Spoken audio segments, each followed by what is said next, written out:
আজকে কি কি রান্না হচ্ছে সেগুলো দেখাচ্ছি গাইজ। তো এখানে হচ্ছে কচুর ফুটি, এগুলো সুন্দর করে ভুনা পাক করা হবে একবারেই, রসুন টসুন দিয়ে ময় মশলা দিয়ে সুন্দর করে। তারপর কী আছে দেখাচ্ছি। ও, এটার নাম হচ্ছে গাটি কচু, গাটি কচু, এটা গাটি কচুর ভুনা। তারপর এটা হচ্ছে আমড়াগুলোকে ভালোভাবে ছিলে রাখা হয়েছে, এগুলোকে সুন্দর করে আচার বানানো হবে একটু পরে। আমড়ার ময় মশলা মেডিসিন দিয়ে সুন্দর করে আচার বানানো হবে। আমরা কিন্তু ভাতের সাথে খেতে দারুণ টেস্ট লাগে, তো পরে দেখাবো আমরা বানানোর সময়। তারপর এগুলো হচ্ছে কী শাক বলা হয়, খুরিয়া শাক। খুরিয়া শাক সুন্দর করে ভাজা করা হবে রসুন টসুন দিয়ে, সুন্দর করে তেল দিয়ে লবণ হলুদ দিয়ে সুন্দর করে ভাজা করা হবে। তো কচুর শাকে এই খুরিয়া শাক কিন্তু বেশি ভালো লাগে কচুর ভুনা দিয়ে। তারপর আর কী রান্না হচ্ছে সেটা দেখাচ্ছি, কী রান্না করছে আজকে সেটা দেখাচ্ছি, ঠিক আছে। এটা হচ্ছে খুরিয়া শাক। এখানে রয়েছে পটল ভাজা, আর এখানে রয়েছে বাটা মাছের ভাজা, ভিতরে রয়েছে ভর্তি গুঁড়া মাছের ভাজা, মানে মৌকা মাছ যেটাকে বলা হয়। ভিতরে মৌকা মাছের গুঁড়া একবারে ভর্তি আছে, আর উপরে রয়েছে বাটা মাছ ভাজা, সাইডে রয়েছে এক গাদা পটল ভাজা। তো এটাও কিন্তু গাটি কচুর ভুনার সাথে শাকের ভাজার সাথে দারুণ মজা, একটা সুস্বাদু উপাদান রেসিপি আর কি। তারপর কী রান্না হচ্ছে সেটাও দেখাচ্ছি। এখানে কিন্তু 3 আইটেমের রান্না আছে, ঠিক আছে। তো তারপর দেখাচ্ছি আর কি। একটা ফটো তুলে নিলাম একটা। তারপরে পাটা শাক, খুরিয়া শাকটা ছবি তুলে নিচ্ছি, দাঁড়াও। খুরিয়া শাকটা ছবি তুলে নিয়ে একটা এই ভালো করে ছবি তুলে নিলাম আর কি। তারপর গাটি কচুটাও ছবি তুলে নিচ্ছি একটা আর কি। ছবি তোলা কমপ্লিট। তারপর এখানে মচমচ করে ভাজা হচ্ছে আলুর ভাজা গাইস, দেখুন। আজকে কিন্তু প্রচুর গরম, আবহাওয়াটা গরমে থাকা যাচ্ছে না, তারপরও মা রান্না করছে, রান্না করে।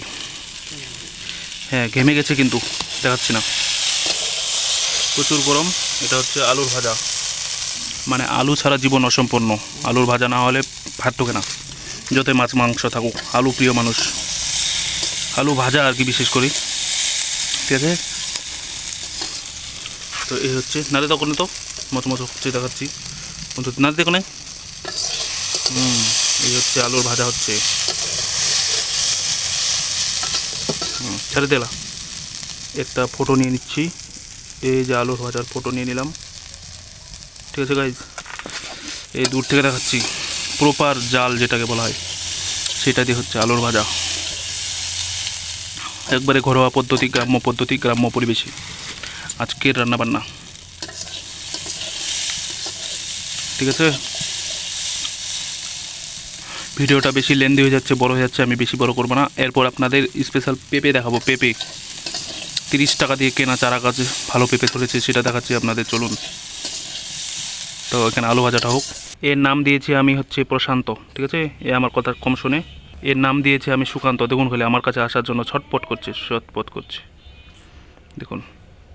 এর নাম দিয়েছি আমি মইলু কিন্তু আমার কথা সব শোনে। মইলু এখন খাইতে ব্যস্ত। খাও মইলু, খাও।